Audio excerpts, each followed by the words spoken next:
Welcome back, everybody. Well, the goal today was to get the brakes bled on the old 71 Squareback, not Fastback, Squareback. I keep screwing that up and people keep calling me out because I mess it up, and I've been editing it out a lot of the time when I do it myself, but you guys catch the times that either I've missed it or I can't recut the video because it was included. But anyway, I wanted to get the brakes bled on this thing and I wanted to take it for its first test drive, but we ran into a little bit of a problem.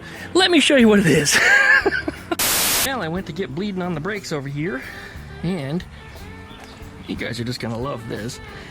Anybody that's on a Volkswagen for a considerable amount of time knows exactly what happened. But I'm pumping. I'm not gonna do it now, but I heard a loud crack and a pissing sound, and if you look at the bottom of the frame, you'll see a wet spot. Because what happened, the long brake line that runs from the front to the rear of the car bursted. So that means I'm SOL as far as getting the brakes working on this car.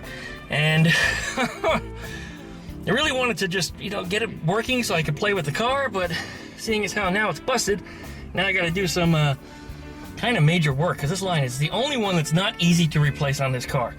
It's gotta go out the front, it's gotta go way out the back. It's really hard for me to reach up to where the T is at. So that frustrates things, slows me down a little bit, but it's not the end of the world. I gotta get in contact with the owner. She still hasn't sent me a title. Without a title also means she's not getting paid. So I got a free car with no title. Anyway, I get on her this week and find out what's going on with that, because that's gonna change things. But yeah, that kind of screwed me up today. Not the first time that's happened. In fact, I'm surprised it didn't hit me in the back of the leg, but it didn't. But anyway, yep, so much for that. I might have one of those lines around, but jeez. I have to really think about if I even want to deal with this on here, because you know what's going to happen.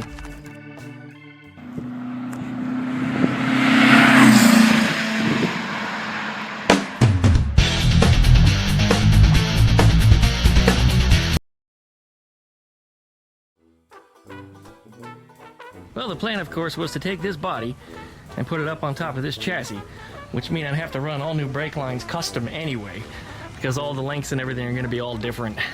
The way the chassis I'm setting up everything, the body is going to be spaced out quite a bit higher than where the original brakes are, so yeah, nothing would fit exactly the same. And that's the plan over here. I still have the Type 1 stuff up on here because that's still an option, man. If I don't get a title for that car, I'm still going to need some kind of title to build this thing with. And what I do have is I still have a Beetle available to me. It's actually at a friend's house. You guys may have seen it in a video before years ago. But nonetheless, I did some work on it for him. It sat. He doesn't want it anymore. He just gave it to me. It's kind of nice that it's not here. I don't have to deal with storage, but it's coming home eventually. And then maybe what ends up on here if I can't get the paperwork sorted out on this thing. Anyway, I guess we'll see. Oh boy. Yeah, check this out. These are the pieces that were breaking off of it as I was trying to crimp it. There it is, rolled up. It looks a little wet, so I guess it's still leaking a little tiny bit, but I pinched the end of it and then tried to roll it. So, whatever it's worth, it did seem to keep some of the fluid in. Alright, well, here's the other end. I could literally just cut it or rip it out. It's probably, in fact, I bet it'll, yeah, matter of fact, look at that. It just broke. Just like that. Broke. That's how bad this line is. And it's not much of a surprise because this car is a leaker. It leaks pretty badly. Right through the freaking roof. You guys see this here? This is a commercial grade ramp for a trailer. They're putting like a side-by-side, not side, but I guess you could use side-by-side. Like putting a skid steer or something up on a trailer, something heavy. I mean, you could even use it for a car if you wanted to. But this guy, I hate to do this because these things are expensive. And it's in really good shape. I mean, it's other than having a ding in it right there, I don't see anything wrong with it. Other than it having no mate. But it has exactly the dimensions of what I need to beef up this frame. Rob gave this one to me, and well, it's gonna make its way onto the bus here, but I gotta do a lot of cutting to this thing to get it apart. But you can't beat the price. The only trouble is I'm probably gonna put about $20 worth of cutting discs and Sawzall blades and shit just to cut it up, but then I'm gonna end up with a whole bunch of extra angle iron, which is good stuff, and I will use every last piece of it. Nonetheless, this is what's going to be going up here on this chassis to get this thing completed. And then, of course, once that C channel makes its way up to here, and I'll put a floor pan back down on top of this. Now, of course, I'm still not committed because I have no title yet for this car. So, we'll see what happens, but I do have another Beetle that's available to me. It still could make its way onto this chassis. I'm still got options open for other things. I'm not committed to anything just yet. You know, that's where we stand on this. All right, well, what we have here is two Volkswagen transmissions. The one nearest to me is a 003 Type 3 Volkswagen transmission. You would find them in Type 3s, kind of like Ruby. I believe they started these in 1968. Somebody's going to correct me if I'm wrong.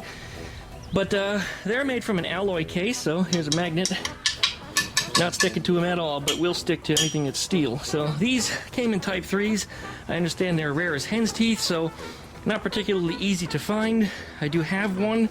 I'm probably not going to keep it because I got nothing to put it in. And the only reason I'm shooting this video is because I have these two side by side. But the difference between this one and that one, this is a bus transmission, and this is a 090. And the bell housing, which includes the transaxle portion of it, so all this part that's red is actually cast iron. This is really solid stuff, see? Magnet stuck right to it. Yeah. And the transmission on the front, the alloy portion of it, is a 010 transmission. The same transmission that was found in some Audis, Rabbits, and a few other things. But they mated that up to a transaxle that adapted it to an air-cooled Volkswagen. And this came in later buses from, I think, 76 up to, I think Vanagon's got them too, up until about 82, because I think that's when they ended the air-cooled Vanagons. But anyway, these transmissions are pretty much interchangeable. They do mount a little differently. This one has a mid-mount on the top of it. The alloy one does not, because Type 3s only have front mounts and rear mounts. There's actually a mount under the back of the engine in the form of a mustache bar. And that was from, yeah, I believe it was 68 and up, when they started IRS on the Type 3, only on automatic transmissions. Ruby is a 1968, but is a manual, so she's got standard frame horns and swing axle on there. Needless to say, this can go in there, but those flanges are the wrong size because they're larger bus flanges. So you either need to change out your axles or you need to change the flanges out for a smaller set. But the Type 3 one, you can't put a bigger set of flanges on it to shove that in a bus. So technically you could put this in a Type 3, but you can't put that one in a bus. So this is like, could potentially be a universal platform. And should I decide I want to build an automatic Volkswagen, well, I can use one of these two. And he's came to me from Wild Bill. Wild Bill had an abundance of stuff. He needed to let a few things go. He needed a couple bucks because he was going on a road trip, and that's how I ended up with him. This transmission up here is a manual transmission, and you may think, hey, it looks kind of like a Beetle transmission. Well, it kind of does, but the big and significant difference of it is the clutch lever is way down here. See, that's what releases the throw-out bearing, and it has these huge horns on the front of it. And what makes this different from all that is, technically this is supposed to be turned around backwards. The engine faces forwards. This comes out of a Porsche 914. Anyway, I needed this for an upcoming project. It's going to be the project after this, so the fact that I managed to get one now, I'm like way ahead of the game, probably several years ahead of the game. But this will go in storage, it'll get pickled, and it'll be safe and ready to go for when I'm ready to use it. But there it is. These might get a price tag on them, I might let them go. I'm not an automatic guy, I'm just not. But who knows, I may end up retrofitting something into a car because automatic Beetles don't exist. And it'd be nice to make one fit for somebody someday. I don't know, we'll see. And of course, the damn chickens hear my voice. Once again, quiet until I'm talking. But yeah, cast iron, guys. This sucker's heavy too. I think it weighs twice as much as the other one. Really heavy, but super durable. Can't beat that.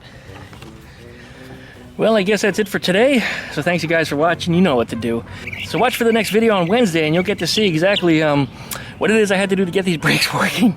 I'm gonna have to dig for parts because I don't feel like spending any more money, but you know the way that goes. Thanks for watching, guys.